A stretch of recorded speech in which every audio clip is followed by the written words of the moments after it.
नमस्कार माझ्या गोड ताईंनो, कशा आहात सगळ्या? मी सरिता आणि खूप मनापासून स्वागत आहे तुम्हा सगळ्यांचं पुन्हा एकदा आपल्या एका नवीन व्हिडिओमध्ये आणि स्टिचूज सरितावरती. तर आजचा व्हिडिओ अचानक काढायचा ठरला होता, काही डोक्यात नव्हतं, काय नव्हतं. माझ्या काउंटरला माझं कटिंग चालू होतं. कटिंग झाल्यानंतर मी सलवार शिवत बसले होते आणि हो, मी सलवार शिवत बसले होते कारण सध्या कारागीर सगळ्या गावी गेलेला आहेत, हाताशी कोणीच नाही आहे. सो सलवारचं काम, शिलाईचं काम, कटिंगचं काम, हात शिलाईचं काम, ऑल्ट्रेशनचं काम सगळं मलाच करावं लागते.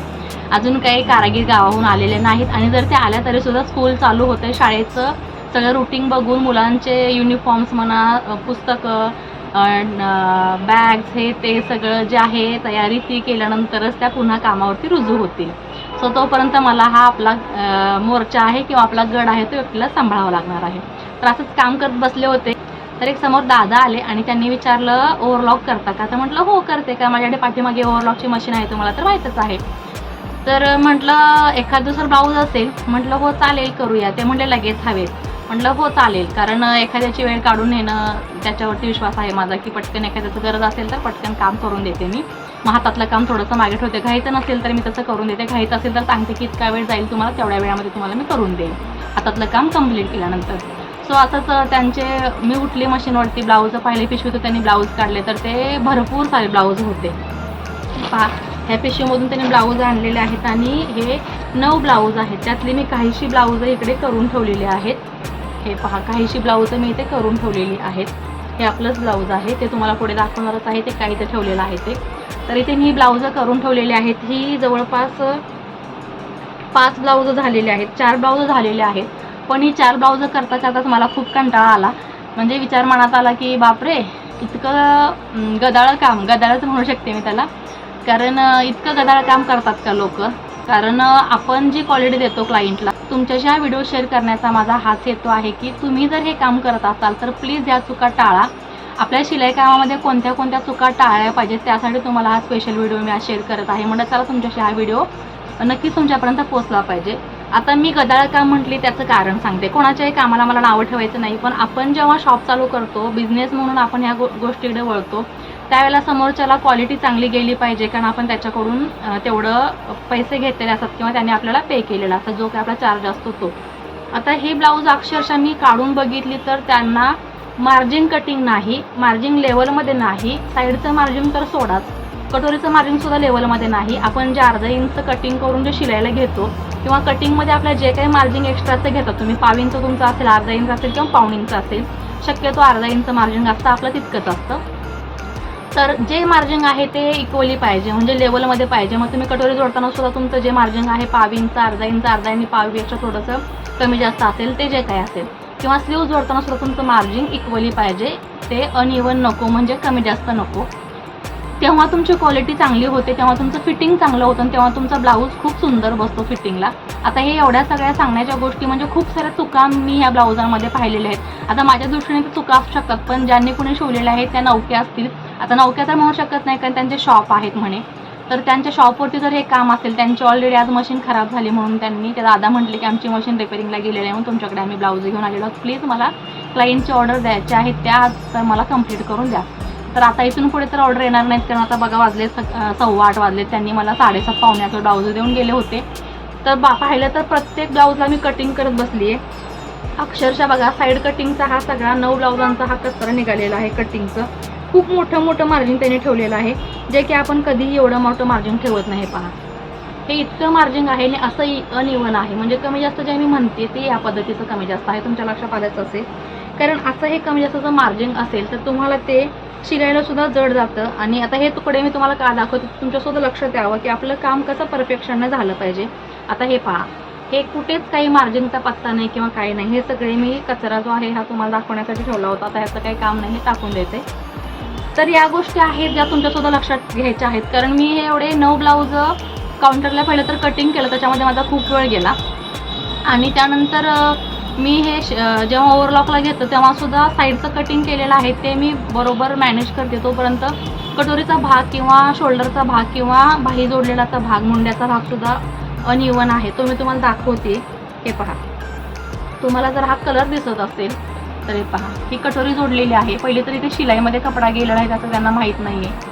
दुसरी गोष्ट बघा, पाव इंचचा हा कपडा आहे तो बाहेर आलेला आहे. दोन्ही कटोरीचा भाग आणि हा भाग इक्वली असतो तो इकडे असा झालेला आहे. पुन्हा भाईचं म्हणाल तर हे बघा, भाईला सुद्धा सेम प्रॉब्लेम केलेला आहे त्यांनी. यामुळे तुमची भाई कमी जास्त होऊ शकते आणि कटिंगमध्ये आणि फिटिंगमध्ये तुम्हाला हे मेजरमेंटमध्ये प्रॉब्लेम होऊ शकतो. बघा कलर थोडासा फेंट आहे, मग तुम्हाला दिसत नसेल तर मी तुम्हाला जवळून दाखवते. हा भाईचा भाग आहे तो जास्त झालेला आहे आणि हा जो आहे तो इकडे आतला मुंड्याचा भाग आहे. पहा भाईचा भाग आणि मुंड्याचा भाग इतका म्हणजे पावींचा जास्त हा भाग बाहेर आलेला आहे. आणि इकडे बघाल तर हे मी कटिंग करून सुद्धा लेवलमध्ये घेतलेलं नाही, कारण जास्त कटिंग मी करू शकत नाही, त्यांना कमी जास्त व्हायला नको. इकडची बाजू सुद्धा तशीच झालेली आहे. पहा कलर हा फेंट आहे म्हणून तुम्हाला लक्षात येत नसेल. दुसरे ब्लाऊज अजून खूप सारे आहेत ते तुम्हाला दाखवते मी, कारण हे साधे ब्लाऊज आहेत. हे अस्तरचे ब्लाऊज होते त्याच्यात सुद्धा खूप गडबड होती. कटोरीचा भाग किंवा खूप असा चुनलेला आहे, खूप असा ओबडधोबड मॅच केलेला आहे. सो असं काम तुम्ही जर करत असाल तर प्लीज या चुका तुम्ही सुद्धा करू नका. चुकाच म्हणेल मी, कारण त्याच्यामुळे क्वालिटी खूप आपली डाऊन होते. हे पहा इथे सुद्धा तुम्हाला दिसत असेल. मेन ह्याचा आतला मुंड्याचा भाग हा आहे आणि त्याच्यावरती हा पाव इंच वरती आलेला आहे. शिवाय त्यांनी कटसुद्धा सेंटरचा आहे तो खूप मोठा मारलेला आहे. आणि हे पहा पायपिंग जे केलेलं आहे ते सुद्धा त्यांनी डबल पट्टी न घेता सिंगल पट्टी फोल्ड करून पायपिंग केलेलं आहे आणि ते सुद्धा इथे पूर्ण उलटं पडते. तर तुम्हाला मी पायपिंगचे परफेक्ट व्हिडिओ कसे करायचे हे सुद्धा शेअर केलेलं आहे. पाहिले नसतील तर नक्कीच पहा, त्याची लिंक मी खाली देते, हवी तर तुम्ही ते चेक करू शकता किंवा होम पेजला जाऊन चेक करू शकता. हे पहा पूर्ण हा जो काम आहे पायपिंगचा तो पूर्ण इथे फसलेला आहे. सो तुम्ही जर असे क्लायंटचे ब्लाऊज शिवत असाल तर अजिबात शिवू नका अशा पद्धतीने. तुम्हाला जर पायपिंग जमत नसेल, बेस्ट काम आहे, तुम्ही हातशिलाई करू शकता. तर तुम्ही म्हणाल ताई तुम्हाला पायपिंग जमत नाही का, तुम्ही हातशिलाई करता? तर नाही, मी सुद्धा खूप सुंदर पायपिंग करते. मी सुंदर पायपिंग करते म्हणून तुम्हाला मी ते व्हिडिओ शेअर केलेले आहेत. 2 प्रकारचे व्हिडिओ शेअर केलेले आहेत की चौकोनी गळ्याला पायपिंग कसं करावं, गोल गळ्याला पायपिंग कसं करावं. आणि तुम्हाला जर पायपिंग जमत नसेल तर व्हिडिओ पहा, त्याच्या टिप्स बारीक सांगितलेल्या आहेत, त्या तुम्ही फॉलो करा, तुम्हाला सुद्धा परफेक्ट पायपिंग येणार आहे. आणि असं जर पायपिंग तुम्ही करत असाल तर ब्लाऊज घातल्यानंतर क्लायंटनी त्यांना आवडणार नाही, कारण गळा हा ब्लाऊजचं नाक आहे असं माझं म्हणणं आहे. ब्लाऊजचा गळा सुंदर असेल तर ब्लाऊज बाकी तुमचं इकडे तिकडे लूज असेल कोणी लक्ष देत नाही, पण ब्लाऊजचा गळा जर फसलेला असेल तरीसुद्धा तो खूप गडबड दिसतो आणि फिनिशिंग पूर्ण ब्लाऊज जातं. हा झाला साधा ब्लाऊज, हा पण झाला साधा ब्लाऊज, ह्याचा सुद्धा तोच प्रकार केलेला आहे. आता हे बघा त्यांनी काय केलेलं आहे, पायपिंग केलेलं आहे प्लस त्यांनी जी पट्टी दुमडते त्यासाठी ते हातशिलाई केलेली आहे. म्हणजे हे तुमचं डबल काम झालं ना, त्यासाठी एकदाच तुम्ही हे काम क्लिअर करू शकता. आणि शिवाय बघा इथे जे कटोरीचा भाग, हा जो कटोरीचा भाग आहे, सरळ करून दाखवते, हा जो कटोरीचा भाग आहे त्याच्यामध्ये बघा इथे ना कपड्याचे जे होल्स असतात ना, आपले ताग्यावरती जे होल्स असतात, 2 लाईन असतात बारीक बारीक खोलाच्या, त्या इथे आलेल्या आहेत. म्हणजे त्या त्यांनी कटिंगमध्ये न घालवता इथे तुम्हाला दिसत असेल तर इथे बघा बारकाईने इथे आलेल्या आहेत. त्या अजून थोडं जवळून दाखवते. तर हे सुद्धा फिनिशिंग खूप गडबड करण्याची कामं आहेत. प्लस तुमची क्वालिटी तिथे थोडीशी डाऊन होते. क्लायंटला तुमचं काम आवडेल नाही आवडेल ह्याचा डाऊट राहतो आणि पुन्हा तुमच्याकडे क्लायंट फिरकेल नाही फिरकेल हे सुद्धा असतं.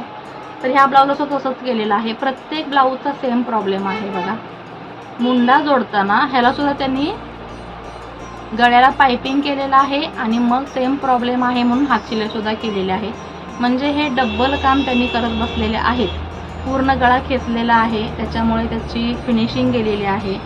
आणि इथे जे जोडलेला भाग आहे हा बघा, तो सुद्धा इथे तुम्हाला दिसत असेल तर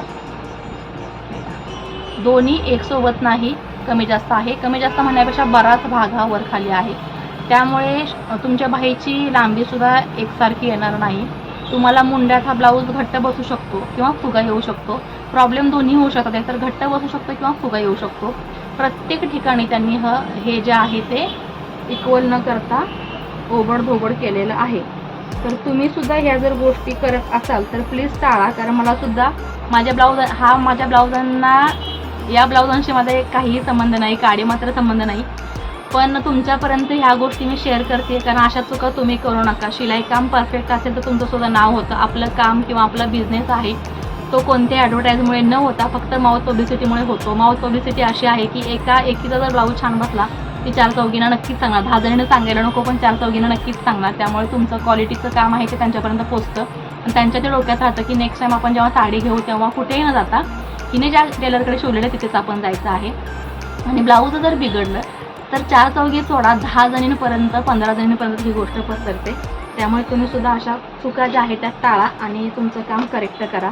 आता प्रत्येक ब्लाऊज मी तुम्हाला दाखवत बसले तर खूप वेळ होईल आणि खूप मोठा व्हिडिओ होईल. हे बघा, याचं सुद्धा पायपिंग या पद्धतीने फसलेलं आहे. एकाही ब्लाऊजचं पायपिंग व्यवस्थित नाही. शिवाय हे जे इकडे आहे ते इक्वल नाही. हे बघा, आता इथे कटिंग करताना घडीमध्ये गेलेलं आहे, ते इथे सगळं कटिंग माझं राहिलेलं आहे. तर असं प्रत्येक ब्लाऊज होतं, ते मी व्यवस्थित सेट करत करत कटिंग केलेलं आहे. माझासुद्धा वेळ गेला. मला वाटलं जाऊ दे एखाद्याचं काम काढावं, पण मी हे नसते घेतलं तरी चाललं असतं मला वाटलं, कारण परवडत नाही. आता तुम्ही म्हणाल किती रुपये घेतले याचे, तर 10 ते 15 रुपये ओव्हरलॉकचे आपण घेतो. पण हे असं काम असेल तर 20 रुपये एका ब्लाऊजला घेणं लागतं, कारण आपला वेळ काढून आपलं काम हातातलं सोडून आपल्याला हे सगळं करत बसावं लागतं. शिवाय इथे बघा, हा मरून कलरचा कपडा आहे आणि त्यांनी धागा वापरला आहे कॉफी कलरचा. अजिबात कुठेही मॅच होत नाही. शिवाय हात शिलेला वगैरे केल्यानंतर ते दिसून येणार आहे, तर तेव्हासुद्धा क्लायंट तुम्हाला कंप्लेंट करू शकतो. तर अशा गोष्टी मी तुम्हाला सांगते की तुम्ही अशा काही गोष्टी करू नका, ज्यामुळे तुमच्या कामामध्ये तुमच्या क्वालिटीमध्ये फरक जाणवेल, पटकन तो दाखवून दिला जाईल. किंवा अजून एक महत्त्वाची गोष्ट, जेव्हा पुढचा गळा आपण कटिंग करतो तेव्हा परफेक्ट गोल गळा येणं गरजेचं असतं. आता ह्या सगळ्या ब्लाऊजांना पाहिल्यानंतर मी तुम्हाला माझे ब्लाऊज दाखवते. हा एक ब्लाऊज आहे आपल्याकडे, हे पहा. पुढचा गळा जो आहे अतिशय गोल असा आलेला आहे. कुठेही त्याचा शेप इकडे तिकडे अजिबात दिसत नाही वेगळा झालेला. प्रॉपर असा हा गोल गळा आलेला आहे आणि घातल्यानंतर सुद्धा हा गोल गळा प्रॉपर असाच दिसतो. ह्याचं फिनिशिंग तुम्ही पाहाल तर बघा, हात शिलाई केलेली आहे. हेमिंगच्यामुळे हा ब्लाऊज अतिशय सुंदर दिसतो याचा. आणि ह्याच्या आतल्या बाजूला जर तुम्ही म्हणाल तर ओव्हरलॉक केल्यानंतर सुद्धा हे पहा, एका रेषेमध्ये मार्जिंग असल्यामुळे कुठेही कमी जास्त होत नाही. किंवा हा जो भाग आहे तो सुद्धा तुमचा प्रॉपर असा हा सेट होतो. मुंड्याचा जो भाग आहे दोन्ही कमी जास्त जे होतं ते. तर अशी क्वालिटी तुम्ही सुद्धा मेंटेन ठेवली, तुम्ही सुद्धा क्लायंटला अशी क्वालिटी किंवा असं काम दिला तर क्लायंट तुमच्याकडे वाढणारच आहे. आणि ह्या सगळ्या गोष्टी असतात ज्या नवशिकाऊ टेलर असतात किंवा नवीन बिझनेस ज्यांनी चालू केलेला असं आता थोडे दिवसांपूर्वी, त्यांना ह्या गोष्टी माहीत नसतात.